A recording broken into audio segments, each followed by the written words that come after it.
The soups may be set to dismiss tens of thousands of lawsuits against the BMT, Bayer Monsanto, Trump, from cancer patients who blame glyphosate, that is to say, the weed and person killer chemical Roundup, for their early or impending demise.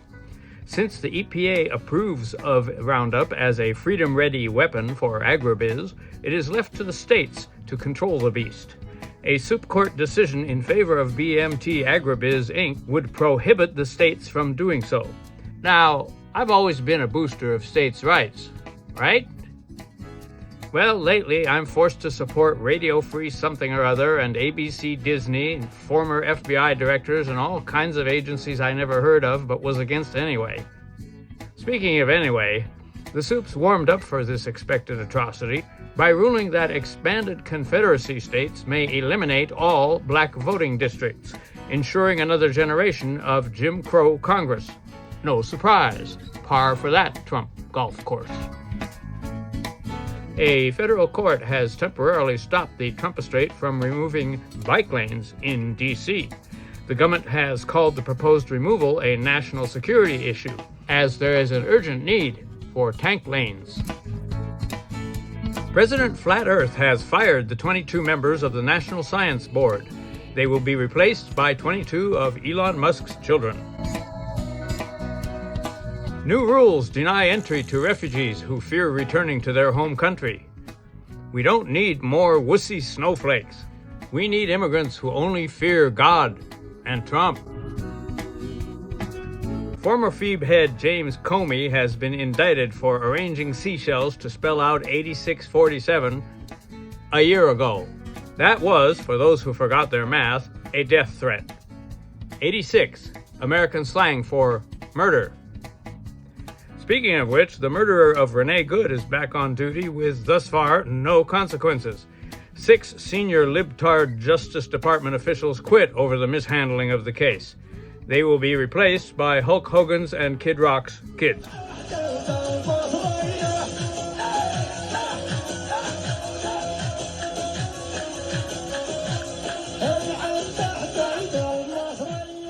Israel is blocking all aid to Gaza and cleansing all cockroaches, non-Jews, from the West Bank and also from southern Lebanon. Ceasefires are great, but also anti-Semitic. Studies by economists show that if Chinese imports had been cut in half by federal restrictions before 2012, workers could have been retrained for different job categories, such as textile workers moving to make fiber optics fibers, thus avoiding the China shock devastation in single-industry towns, which then voted overwhelmingly for Trump, the savior of the working class.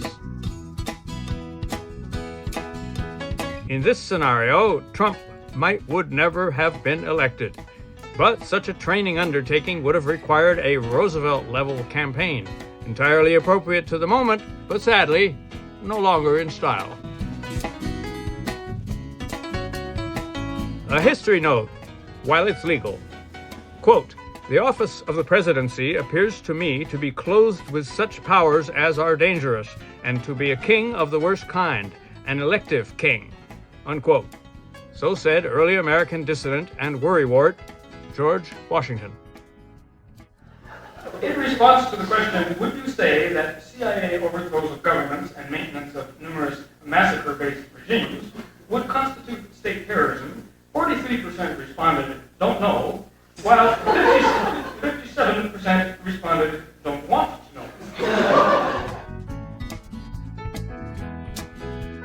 The Imperium has shit-canned the ombudswoman from Stars and Stripes, who was responsible for woke distractions like the First Amendment.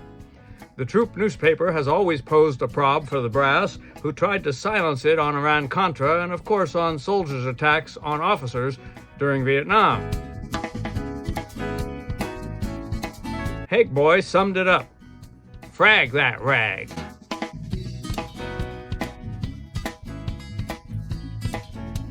The American Association of University Professors, imagining that they know something, are fighting militantly against Mafia Don Trump, who brandishes his enemies list against what the professors call, quote, freedom of speech. Critics say the profs are provoking repression by standing up and should sit down. Diversity be damned. That was certainly good advice the last time Joe McCarthy was in town. To be unfair, the group has veered into extremist causes like Palestinian rights, the rights of students to speak about Palestinian rights, and the right to boycott apartheid regimes that cannot be named in a family podcast. I have made it clear to the Israeli leadership that I do not support their expansionist ideas. The indigenous people of that land have rights that cannot be ignored. We must find a fair solution, not one dictated by any single group. In a not quite unrelated story, green card applicants are being rejected and selected for expungement if they have engaged in anti-Semitic terrorism such as renaming Israel Palestine, which is blatantly the precise opposite of what actually happened. The prohibition of such extremist views does not apply to the Israeli demonstrators against the current wars.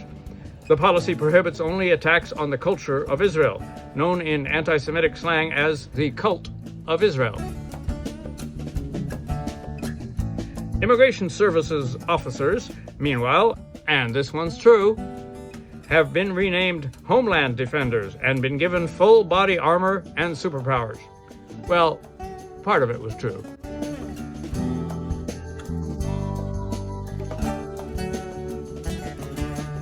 If you're one of those nerds who insists on the importance of understanding things, check this out. Why do people who voted for cheaper eggs not rebel against the curtailment of meat inspections? Another way of asking this is, why do people who voted for peace welcome war? Well, obviously, some don't. But still, the need to believe that the liars who lied to you had a good reason may indicate that what the folks rebelled against, the failure of capitalism to provide for them, can only be overcome by even more elite capitalism, cleverly disguised as an anti-elite mass movement.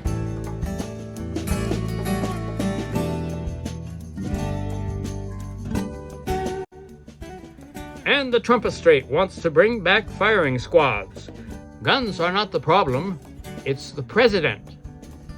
People who don't want firing squads are woke. People who face firing squads are not. They probably were. That's why now they're not.